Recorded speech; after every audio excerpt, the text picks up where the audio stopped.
Have you ever thought about starting your own podcast? When I was trying to get this podcast off the ground, I had a lot of questions. How do I record an episode? How do I get my show into all the apps people like to listen? How do I make money from my podcast? Well, the answer to every one of these questions is really simple. Anchor. Anchor is a one-stop shop for recording, hosting, and distributing your podcast. Best of all, it's 100% free and ridiculously easy to use. And now, Anchor can match you with great sponsors who want to advertise on your podcast. That means you can get paid to podcast right away. In fact, that's what I'm doing right now by reading this ad. When I started using Anchor to do my podcast, it was so extremely easy that I haven't even bothered to look for another app to use. I love this app. It's the only one I deal with, the only one I even recommend, period. I recommend you get on there ASAP. If you want to start a podcast, this is definitely the place to go. It's easy. You can drive around and record. You can sit in your basement and record. You can do it anywhere. It's fantastic. So if you've always wanted to start a podcast, make money doing it, go to anchor.fm/start, anchor.fm/start to join me and the diverse community of podcasters already using Anchor. That's anchor.fm/start. I can't wait to hear your podcast.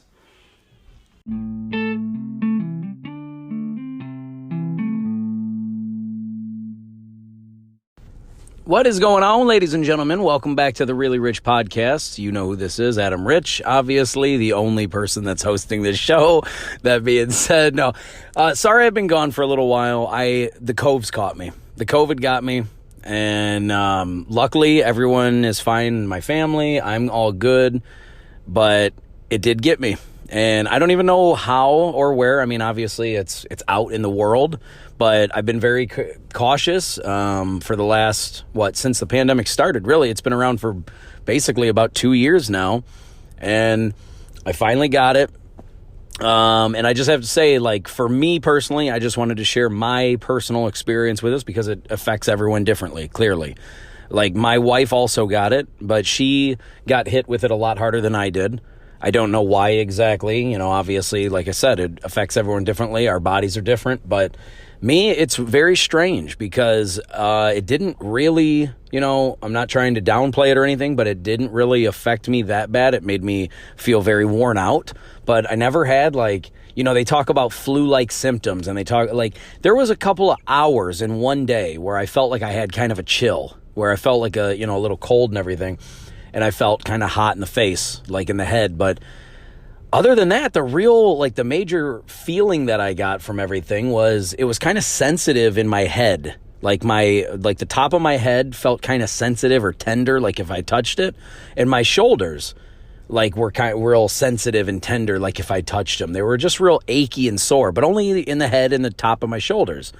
And other than that, for really, I only kind of felt just worn out. I just felt, kind of tired all the time, or I had been constantly working or something like that. And I just felt like movements were a little more tiresome is basically about it. But I never really had much of a cough. I never really sneezed much. I never had much of a fever. I think the most I got up to was 99. I don't even think I ever broke 100, but my wife, on the other hand, she got hit a lot harder. She was very ill feeling for a while. She never did go to the hospital, but here's the major difference with me and my wife. She ended up going and getting the monoclonal antibodies. She went to some urgent care place where they were giving out the monoclonals. I looked into it one day just to see, but here's the thing. You read about, you try to do some research on these things. What's the long-term side effects? I've seen that the monoclonal antibodies, from everything I've read, it seems like it's kind of been a thing that's been around since, I believe, 1986. So I felt comfortable in the sense that it has been around for a while. It's not something brand new. Now, COVID obviously is, and the fact that it was manufactured in a lab intentionally with a gain of function to make it more deadly is very problematic and very scary, to say the least. But how the monoclonal antibodies affect you with COVID, that is obviously new because COVID was new. So I was on the fence about getting that because, the way I looked at it is, okay, yes, I'm sure I know the monoclonal antibodies themselves have been around for a while. The treatment and all that's been around for a while. I know that the doctors know what they're doing and all that. I trust all that. But how it's going to affect me long term doing something like that is what was kind of scary to me, because I just don't know. I know that the study's been around a long time. I know the treatment's been around a long time, but every single body is different, like we've talked about. And so my thought was, I didn't want to put anything into my body that I didn't have to if I'm feeling good, if I'm feeling okay. And, not to try to get too preachy, but you guys know, if you've listened to the podcast a while, I am a big fan of God. I'm a big believer in God. And I looked at it like this. I look at it as God is taking care of me. He is protecting me and my family. He's looking out for me. Now, if I felt really, really, really ill, then I would have definitely either gone to the hospital or gone to seek some kind of other outside treatment. But me personally, like I said, it never really hit me that bad. Other than feeling kind of worn out, I felt pretty good like during the whole thing. As a matter of fact, on like day 3 or 4 of it, I was working out. Or, I did some working out at my house. Even though I felt a little worn out, I just said, look, I just got to get the heart going. I got to get my body moving. I can't just sit here and, I had to quarantine in my bedroom, basically, away from my family, because I was hoping none of them got it. Well, it ended up, my wife did end up getting it. But luckily, thank God, my kids have not gotten it, or at least they haven't shown any signs of it or anything.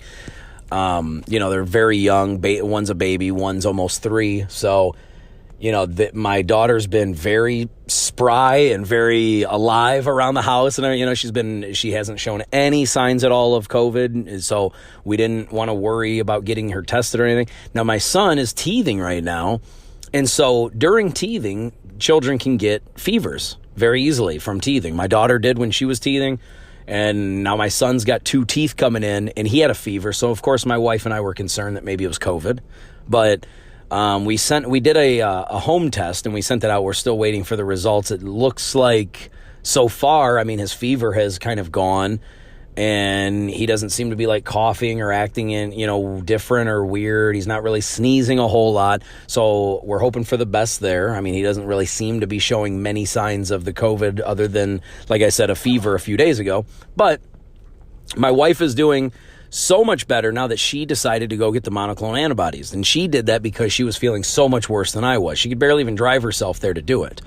And so she was just feeling super worn out, coughing, just very ill, nauseous. But just so everyone's in the clear, or everyone's on the same page here, no, we have not been vaccinated. And before you attack me for not being vaccinated, I just want you to know that I also have friends and family members that have been vaccinated, and they've gotten COVID. Not from me. I haven't been around anybody but my wife and my kids during this entire process. As a matter of fact, I'm still waiting back for a test to claim, prove that it's negative or whatever, but I'm like 12 days in now, and I've been feeling great the entire time. Now, I did get another test after about the 7-8 day mark, just because some people have been shown, like people like Joe Rogan and Dana White and them, they took the ivermectin, they took monoclonal antibodies and all that. They felt great after 3 or 4 days, and it was out of their system. They were testing negative after that. So I thought maybe because of how good I was feeling, maybe it left my system early too. But just so everyone knows, after about day 7 or 8, I went and got tested again. And about a day and a half later, I got my results back, and I was still positive. And I still felt great, still felt fine.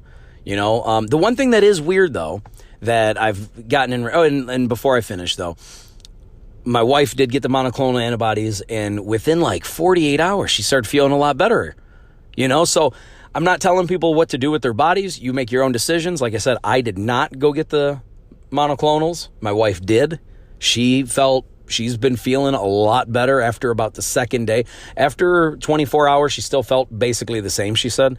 But around the 48-hour mark, somewhere around 2 days-ish, she started feeling a lot better. She was doing stuff around the house again and everything, wearing her mask and everything and staying away from the kids and all that stuff. But it's impossible for me and my wife to stay away from our kids 100%, especially when we both have it at the same time.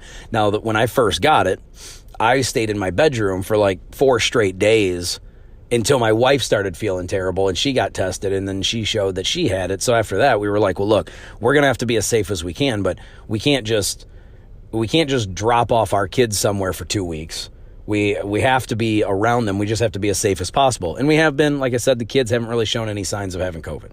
But that being said, I wanted to say, like, when it came to, the way I've been feeling about it is when it comes to the vaccine, I'm not trying to discourage people from getting the vaccine. If you want to get it, get it. If you don't, you don't. I don't care. But this idea that you can, that if you don't get the vaccine, you're guaranteed to get it. I went 2 years of being unvaccinated and not getting it because I've done everything I can, wearing masks and socially distancing, washing my hands, doing everything I can to try to avoid getting COVID. And it eventually got me. But like I said, even without being vaccinated, it didn't really hit me that bad. And I'm not saying that I want it or I wish it on anyone else or anything like that. I'm not trying to say COVID's not that bad. Like I said, my wife was hit a lot worse than I was. So it does affect people differently. I was very blessed, very lucky, very protected, very good. Like, this is, again, goes back to my belief in God. I think that he is taking care of me during all of this, and I could not be more thankful for the way that this has all happened and played out, as far as how healthy me and my family have been during all this, because I also have a friend or an ex-coworker that he got COVID and he passed away. And so I don't think for a second it was only because of the COVID. I think that the COVID obviously did stuff in his body, but he was very overweight. He had a lot of health issues. He didn't really have a good diet, and he ate a lot of junk and stuff. And I'm not, I don't know what exactly happened in his body, and that's not my place to say. All I'm saying is COVID is going to affect people differently. But one thing I did know is that we do not know what the vaccine will do to your body long term. We don't know. And the fact that they're trying to call it a vaccine when in reality you have to get all these boosters and then people are still getting it, that's not what a vaccine, any other vaccine, real vaccine, that's not how they work. All right. Anybody you've ever met that's gotten the polio vaccine, they've never accidentally got polio after that. They've never needed 5 boosters and then still got it anyway. That's not how they work. As a matter of fact, the CDC recently in the past couple months has changed the definition on their website about what vaccine means. Because for all of time, it meant that it immunizes you, meaning you're not going to get it. You're immune to it. But now, because of COVID and because of all the money they're making on it, they're now claiming that that's a vaccine, even though it does not immunize you. I know several people that have gotten all their boosters, fully vaxxed, everything, and they still got COVID. That's not what vaccines do. So this is just like a flu shot. And that's what I think people need to understand about this is that, like I said, if you want to get it for protection and all that stuff, if you think it's going to help you and all that stuff, that's fine. Then do that. I'm not trying to discourage you. All I'm saying is I did not want to do it because I felt very comfortable with my health as far as whether or not, if I did get it, how it was going to affect me. I wasn't really concerned that it was going to kill me if I got it. Now, granted, that doesn't mean that it won't. It doesn't mean that it can't. I'm just saying that wasn't really a major concern of mine. And here's the thing is we just don't know long term what the vaccine will do to your body. It might be great. It might not be. We have no clue. Nobody on the planet could possibly know because COVID is brand new. The greatest scientist on the planet has zero idea what the vaccine will do to your body after 5 or 10 or 15 or 20 years of having it in your system. We don't know. Now, like I said, I'm not saying it's automatically bad. I'm just saying I don't know, and it wasn't worth risking that for me. As a matter of fact, full disclosure, I just lost my job because of not getting vaccinated. And the thing is, a lot of people, I've had even people that are very close to me tell me that it's stupid for me to not get the vaccine and lose my job that I've been at for 17 years. Yeah, think about that. 17 years of a job, and my job fires me because I didn't get vaccinated. They're trying to, the problem that I have is that, especially in America, and I don't know what country you're listening to this from, but in America, you have rights. You do not, nobody has the right to force anything medical onto you. Nobody has the right to do that in America. And my job was telling me, basically, get vaccinated when we have no idea what it's going to do to your body long term. Get vaccinated anyway, or lose your job. And I said, okay, job's gone then. I don't care.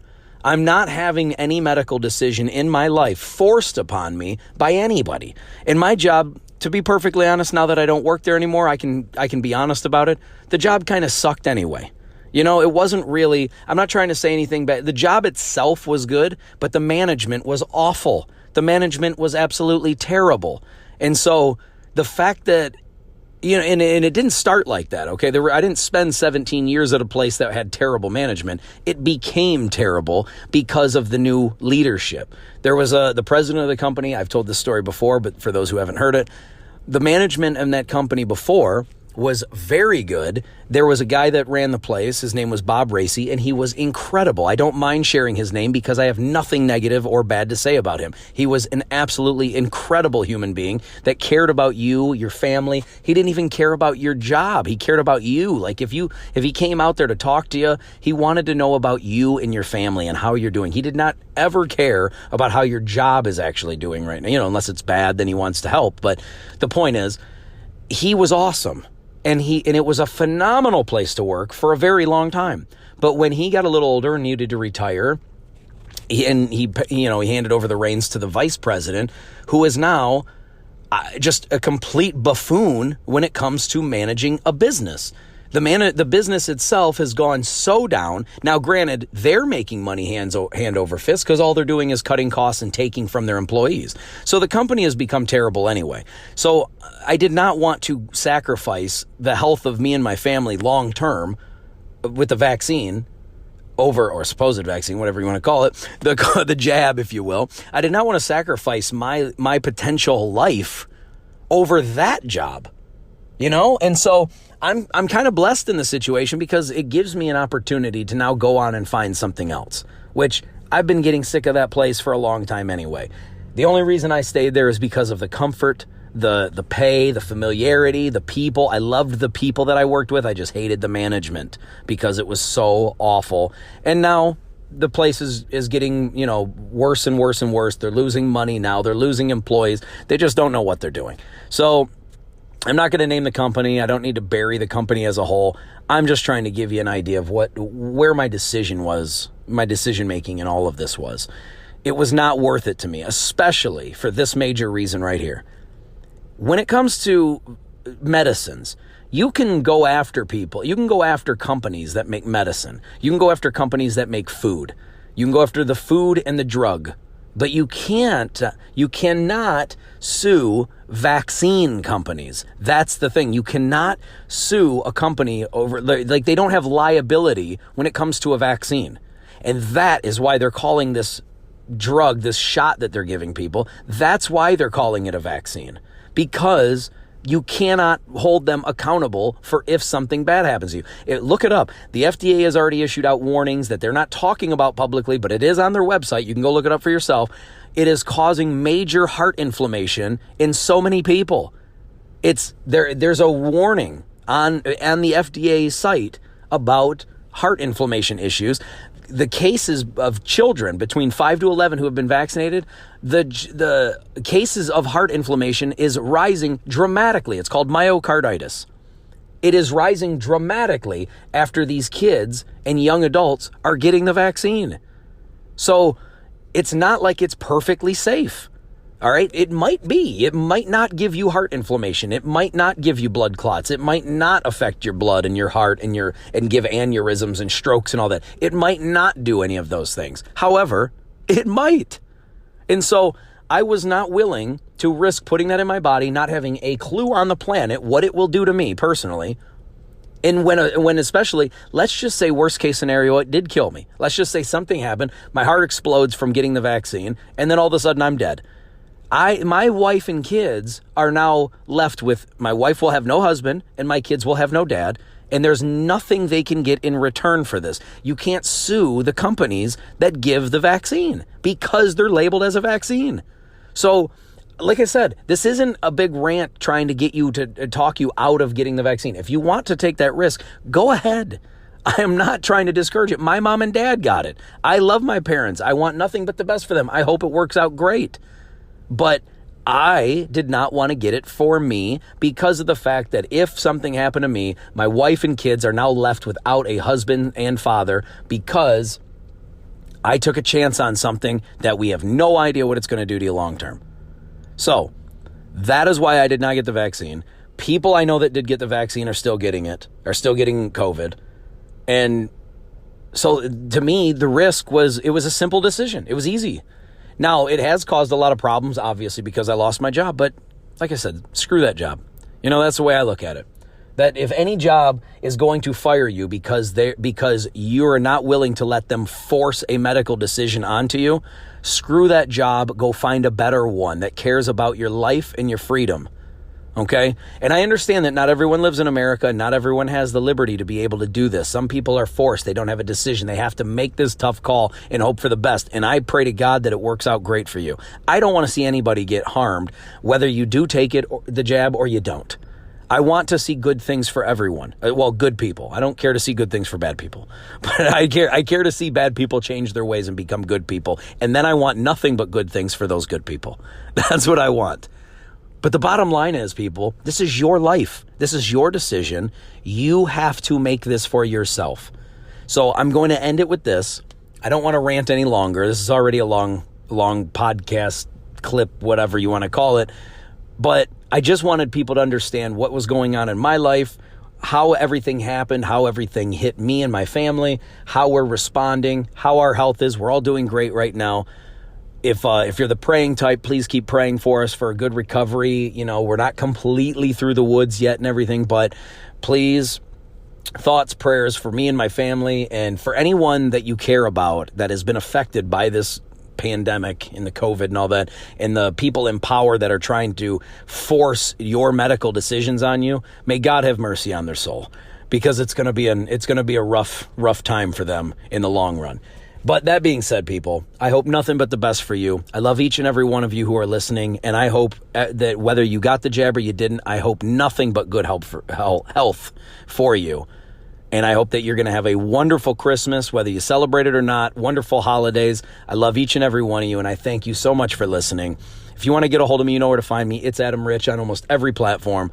TikTok, YouTube, Twitter, Instagram, Facebook, I guess. Adam Rich on Facebook. I'm not really on Facebook that much. But anyway, guys, I love each and every one of you. Thank you so much for listening, and I hope nothing but the best for you and your family. God bless you. Let's talk soon.